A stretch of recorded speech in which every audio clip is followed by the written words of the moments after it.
This is a 2018 Range Rover supercharged long wheelbase, and it is the latest version of the Range Rover that was just updated for the 2018 model year. The sticker price on this one is just shy of $125,000. I remember 10 years ago you used to be able to get a Range Rover for $75,000, $80,000. Those days are long gone. This new one now starts at $88,500, and with popular options you can easily enter the $105,000, $110,000, $115,000 realm. Today, I'm going to show you why it's worth every penny. I borrowed this 2018 Range Rover from RLB Auto Group here in Fort Worth, Texas. RLB has a very cool inventory of some very recent models like this one and some cool older classics. You can check out their inventory by clicking the link in the description below. Now, like I said, the 2018 Range Rover just came out, and today I'm going to show you around it. But first, a quick overview. Now, like I mentioned, this is a Range Rover supercharged long wheelbase, which means the base price of this model starts around $110,000. And yet, this isn't even the top model in the lineup. Next up is the Autobiography, which starts at $143,000, and then there's the SV Autobiography, which starts at $179,000 and can be equipped to over $200,000. Not for a Ferrari or a Bentley or a Rolls-Royce, for a Range Rover. So today I'm going to take you on a tour of the 2018 Range Rover supercharged long wheelbase, and I'm going to show you all of the interesting quirks and cool features of a $125,000 Range Rover. Then I'm going to get it on the road and drive it, and then I'm going to give it a Doug score. And for more of my thoughts on the 2018 Range Rover, click the link below to visit autotrader.com/oversteer.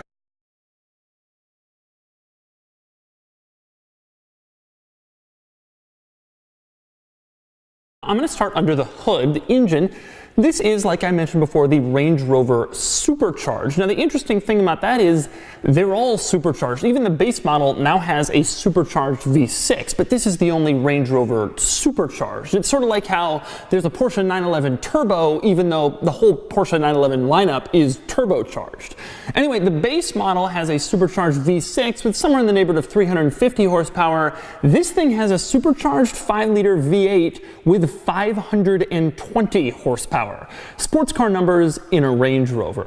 Next up, now even though this is an all-new 2018 model, this is just a refresh, not a full redesign, so the exterior of this car is pretty much the same as it was. There are, however, a couple of interesting things I've noticed. One is the window trim. Now, virtually every car, sort of on the edges of the windows, has a little trim piece, just like the front windows do right here, and the back windows do at the beginning right here. That's really common, but if you walk back here and you take a look at this, you will notice there are no more trim pieces. It's just solid window until you get to here. It's like a modern skyscraper. It's all glass, and it's a really cool look. Next up, an interesting item with the wheels. Now, just like virtually every vehicle, this one has the brand name Land Rover in the middle in the center cap, but unlike most other vehicles, if you look at the valve stem caps, you will also see that it says Range Rover. Ferrari sometimes puts a horse on their valve stem caps.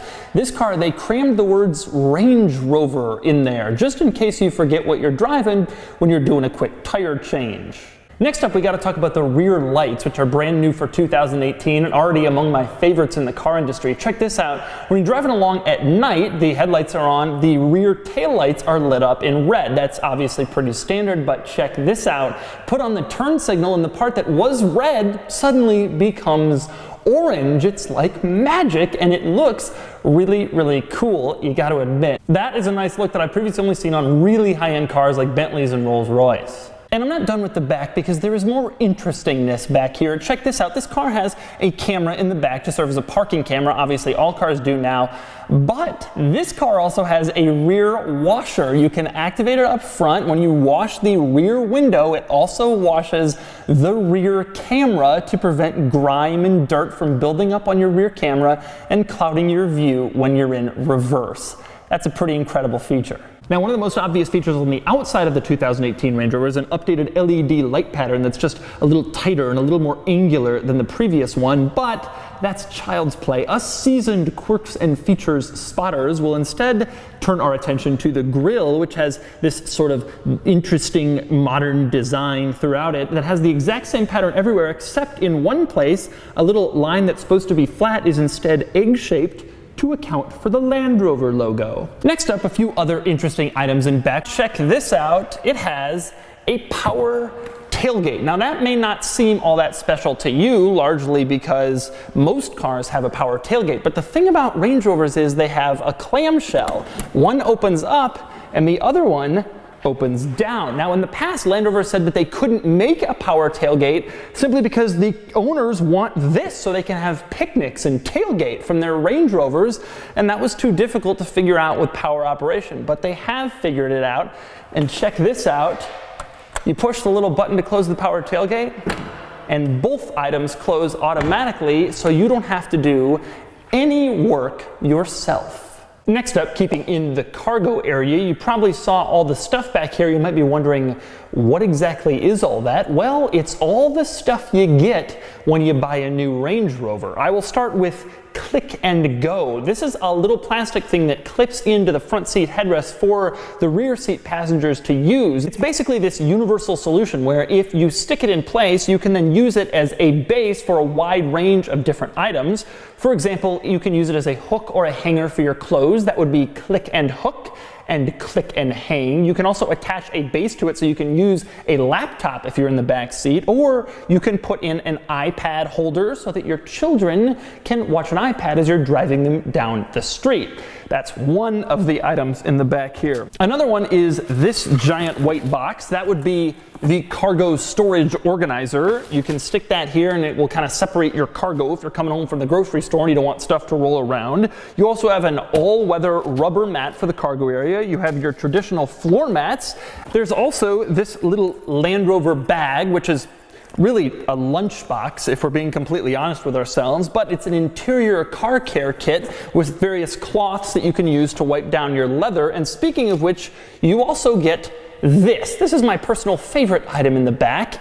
It's a little bottle and it says on it Land Rover Luxury Leather Cleaner. This isn't just regular leather cleaner, this is Land Rover Luxury Leather Cleaner. If you're gonna get a Range Rover, you can only have the finest Land Rover Luxury Leather Cleaner. But that's got nothing on what comes next. Now, in a lot of luxury SUVs, there is a button in the cargo area to lower the rear seats if you're trying to load in a big item so you don't have to go into the back seat and fumble with some latch and lower them manually, and this car has that. But in most models, you press the button and then they just sort of release themselves and fall forward. In this one, it is automatic and motorized the entire way down. Or you can push a button and it's automatic and motorized coming back up. And of course, it gives you the option to do that for the rear seat on the driver's side or the rear seat on the passenger side, or both at once. That is a pretty cool feature, but here's an even cooler one. If you're walking up to the car with something really heavy and you just can't get it over the cargo floor and it's too heavy to lift,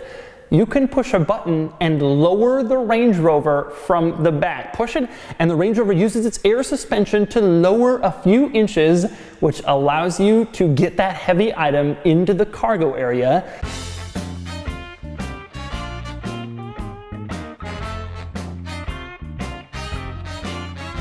Of course, when we're discussing the rear of the Range Rover long wheelbase, the cargo area is only part of the attraction. More interesting is what's in the back seat. But before I climb back there, I want you to take a look at the door situation. The rear door is absolutely massive, especially when you compare it to the front door. It's just huge. That's because to make the long wheelbase model, they didn't just stretch the front a little bit and the front doors a little bit and the cargo area a little. Instead, all of the stretching for the long wheelbase went right here into the back seats. This is the Range Rover you're supposed to have if you're being driven around by a chauffeur. Okay, climbing into the back of this car, there are a few features back here that are pretty impressive and in some cases almost surprising, starting with the rear door blind spot monitor. Yes, there's a blind spot monitor for the rear passengers. You see, these doors are so big that I guess Land Rover is worried about you opening them into traffic or taking on a bicyclist, and so there is a blind spot monitor built into the rear doors. It's right next to the rear door handle, and it lights up with a little orange triangle if there's a vehicle approaching. When the car is off and there's someone inside, you might want to get out. Just to let you know, don't open the door right now. That's a pretty impressive feature. Also impressive is this little pad next to the power window control on the rear door panel. Check this out. It looks like it's just giving you information or displaying something, but actually it's a button. At the bottom of the touchpad, you will see two different lighting options. One is for a reading light and the other is for a laptop light. They come out of the same light fixture, but they are different. The laptop one is designed to be optimized for a screen, whereas the reading one is designed to be optimized to be easy on your eyes. And you can actually tell the difference when you switch between the laptop light and the reading light. That's pretty impressive. Next up, press the next button up, and that controls the sunroof sunshade. It can open or close it using that pad. And finally, the button on top mutes or unmutes the volume in the stereo system, which is pretty cool. It's not just a power window and it's not just a display. It actually has functions. Also interesting, next to that pad and the power window switch, you will see a button with a diagram of a window on it and two arrows. That button allows you to control which window you're rolling down. If you have the arrow pointing to the right window and you drop the power window, it rolls down the one on the passenger side. Pointing to the left, it rolls down the one on the driver's side. And if you have both arrows lit up, you can roll down both back windows at once using just one power window control. Another interesting item, you can turn on and off the reading lights without using the pad by simply tapping them, which is cool. Next, I want to talk about how the rear storage for rear passengers is simply delivered to you. One example of this can be found in the rear center armrest. If you put the armrest down, you will see that there is a little rear storage cubby. To open it, simply push this little silver button and then the lid pops open and delivers you whatever item you have sitting in there. It's the same story with the little rear storage cubby sitting on the back of the front center console. You push the little silver button and then the lid pops open, delivering your storage to you. So you don't have to actually lift any of these lids yourself. Instead, the Range Rover will do that for you. Next up, a few other items back here that are also interesting, although these aren't quite as surprising. There is rear climate control, two separate zones, so each person sitting in each back seat can have their own temperature. The rear passengers also have the ability to heat or cool their seats. If they push these little circle buttons, they can turn it to cool or heat. The rear seat passengers can also recline their backrest, power operated of course, on the door. Of course, it also goes without saying, but I'm going to say it anyway, in the back seat of the long wheelbase Range Rover, there's just a lot of room. The front seats are currently in a normal seating position, and I mean, look at this. I can do whatever I want back here, and I'm completely comfortable. There's a ton of space. Next up, moving on to the front seats, I'm gonna start with the front door panel, which has a little touchpad similar to the one in the back. This one, though, is even cooler. First off, it allows you to adjust the mirrors. You push the mirror you want to adjust, it lights up in orange, and then you move the little mirror joystick, and that's how you adjust the mirrors in this car. No flimsy little switch to move from mirror to mirror. A little touchpad on the driver's door also allows you to fold in the mirrors. If you push the little button below the mirror joystick, it automatically folds them in. Then move further down on the little touchpad, and to the right you will see the child lock. Push it, and then the child locks turn on for the rear seats. And finally, on the lower left, that button allows you to set a lower ride height so that when you're getting in and out of the car lowers to make it easier to get inside. All of those items are on that little touchpad, which is basically a little screen, which they have lovingly placed right next to the windows at the very top of the door panel, so that if you roll down your window and it's even misting slightly, water will get onto that little screen and damage it. I will say, though, that I have to admit, I really like the look of the power window switches. They have a really, really nice high-end vehicle look to them, not some plastic like in a lot of cars. Next up, moving further down on the door panel, Land Rover has moved the seat controls to the door panel, just like Mercedes-Benz. As you can see, there are many ways to adjust this seat. But check this out, the little switch for the adjustable thigh support bolster stays put. So as you move the bottom of the seat forward and backward, you can move that little thigh support bolster independently of the bottom part of the seat. That is a cool look. Another cool look comes when you put down the sun visor. Take a look at this. Open up the visor mirror and you aren't provided just one light to look at yourself, but rather 3 expensive looking LEDs like you're in some high-class restroom. Less appealing than that, however, is the glove box situation. This car has two glove boxes, an upper glove box and a lower glove box. The lower one is normal. You push the little button with the down pointing arrow and the lower glove box opens right up. The upper one is odd. You push the button with the up pointing arrow and the upper glove box unlatches, but when you go to open it, you'll find that it doesn't stay open. Instead, it sort of snaps back every time you get it in the open position. I guess it's trying to clamp down on anyone who's trying to take whatever you're storing in the upper glove box. Now, speaking of the glove box obviously contains the owner's manual of this car. I leafed through the owner's manual. I didn't find anything especially unusual, except on page 260, it's demonstrating how to use the touchscreen and the sound system, and the artist that they chose to use for this demonstration is Linkin Park, which is a little odd. I guess they think Linkin Park fans are buying these Range Rovers. On the very next page, it reminds you that listening to music over 85 decibels for a long period of time can be damaging to your hearing. That's something I hope they're communicating to all of the Linkin Park fans who are apparently buying these Range Rovers. Another interesting item in the gauge cluster screen is the Wiper Winter Park feature. Basically, the way this works is you select Wiper Winter Park, and then the next time you turn off the car, the wipers go up about 6 inches to prevent them from freezing to the windshield. Now, next up we move on to maybe the coolest new feature of the 2018 Range Rover, and that would be the center screen situation. For 2018, the Range Rover has adopted the latest in the Land Rover center screen technology. Now, I already showed a lot of this technology in my video review of the Range Rover Velar, which went up a couple of months ago, and I've linked that review in the description below for sort of an in-depth look. Right now, I will cover some of the highlights of the Range Rover infotainment system that you can't miss even if you don't want to watch the full Velar video. The basic gist of the center screen is this. Rather than just one screen like before, everything in the middle is a screen. There is, for example, this screen for climate controls, and you make adjustments with these cool dials, or switch to the seating tab and you can use the dials to turn on the heated seats or the cooled seats. You can also go into the vehicle tab and change what mode you're in, which displays a nice picture of the Range Rover enjoying that mode. Meanwhile, the upper screen is used for more traditional functions like the vehicle cameras and the navigation system. Also futuristic is the steering wheel control for the gauge cluster, which actually changes based on what's on the gauge cluster screen. Did you notice that? Right now it says OK in the middle with arrows, but it can switch to control other functions depending on exactly what's shown on the gauge cluster screen. And so those are the many features and the interesting weird quirks of the 2018 Range Rover supercharged long wheelbase. Now it's time to get it out on the road and see how it drives. All right, driving the new Range Rover. It occurs to me I never did a review of the pre-facelift version of this model, the new Range Rover that came out in 13. So this is sort of my first of this. The screens are just insane. I mean, we've really reached peak screen here, but I really believe it's a good solution. These cars just have so much tech now that if you didn't do screens, you would just have acres and acres of buttons. And honestly, I think that would be more complicated than the screens because you'd have to make the buttons so tiny to work everything.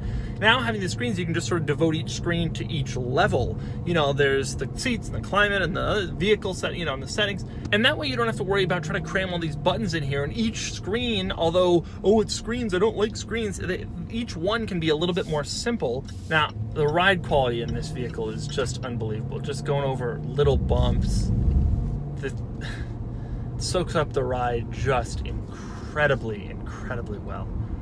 Oh, it just feels so, so nice. I don't quite feel like you have the same sort of king of the road driving feel that you have in my 06, and especially not in the old 90s ones, the Range Rover Classic. Those things just had a little bit more of sort of an occasion, more upright. This one feels a little bit more like a crossover when you're actually sitting behind the wheel. With that said, it's hard not to think that this is truly one of the great SUVs. I mean, it's so comfortable in here and it's so quiet in here, and the ride quality is so excellent. It may not quite feel as stately as an old one, but everything else is so much better than any prior Range Rover, or really any other luxury SUV short of, you know, Bentayga. If you want the best, this is the best. And it still is, and it still feels like it. And the new screens and the new tech, say what you will, but the kind of people who lease these, the kind of people who buy them and only have them for a few years until the next cool one comes out, this is the hot new thing. This is what you want. This is the coolest stuff in the car biz. Somehow Land Rover has gotten to the forefront of all this, and they're right up there with Tesla and with Volvo in terms of in-car technology. All right, now this is a supercharged Range Rover. I'm gonna have to floor it. All right, here goes. Whoa. Wow. Wow. That's impressive. I mean, it's no supercar. I'm not like blown away, but for an SUV, it's pretty quick, and it's a lot quicker than I expected it given the size. This is the long wheelbase. This is a massive vehicle that has some power. That was actually quite impressive. But then we go around a corner and I'm like, you know, body rolling like crazy. It's it certainly doesn't have a sports car sort of driving feel, but if you want to get ahead of someone, wow, that's way more power than this thing ought to have. That's aggressive. I can't even tell you how well this thing is soaking up bumps. The car I did right before this was a new Nissan Titan. And that's fine, you know. I did the nicest model. It's a pretty comfortable, luxurious vehicle. This thing feels like it's on a different planet in terms of ride comfort. I don't remember the last time I drove a car that really was that comfortable, short of the craziest level of Rolls-Royce Bentley type stuff. And so that's the 2018 Range Rover Supercharged long wheelbase. Here's a news flash, people. The luxury sedan is dying. From 2002 to 2008, BMW averaged 18,000 sales a year of their 7 Series luxury sedan in the United States. In the last decade, they haven't cracked 13,000 once. People no longer want luxury sedans, they want luxury SUVs. And the Range Rover is the luxury SUV king. And now you can see why. Anyway, now it's time to give it a Doug score. I'm going to speed through this because the comparison at the end is really the most interesting part of the Range Rover's Doug score. Starting with the weekend categories and styling, it's nice looking and it gets a 7 out of 10. Acceleration, 0 to 60 is 4.6 seconds and that's a 6 out of 10. Handling is only okay and it gets a 4 out of 10. Cool factor is high as it's still a Range Rover and it gets a 6 out of 10. Importance is lower as they make a lot of these and it's not uniquely special and it gets a 5 out of 10, bringing the weekend score to 28 out of 50 and placing it above its closest rival that I've scored, the Lincoln Navigator. But people don't buy these vehicles for weekend driving, so moving on to the daily categories and features, with its great screens and myriad of stuff, it gets a 9 out of 10. Comfort is very good and it gets an 8 out of 10. Quality is suspect. I had a screen failure in the Velar I tested, and we all know Land Rover reliability is worrisome. On top of that, the interior materials in the Range Rover simply don't beat the Lincoln Navigator, and it gets only a 6 out of 10. Practicality, this thing is huge, but only 2 rows of seats means it gets bumped down to just a 9 out of 10. Finally, value. $125,000 is a lot of money, especially given the competition, and it gets a 5 out of 10, bringing the total daily score to 37 out of 50. Now well below the Navigator, but just below the far more expensive Bentley Bentayga. Add it all up, and the Doug score is 65 out of 100, and here's where it gets interesting with a comparison to its rivals. I personally think the Navigator is much better than the Range Rover, but the Range Rover wins overall because it has a higher weekend score. It's just much faster. Meanwhile, the Jeep Trackhawk is much faster than the Range Rover, but the Jeep doesn't come close in the daily score. The Bentayga is better in both areas, but it's $100,000 more expensive than the Range Rover, meaning when you consider everything, price, daily, and weekend, the Range Rover is probably the best luxury SUV compromise. Or just get an E63 wagon and you don't have to make any compromises at all.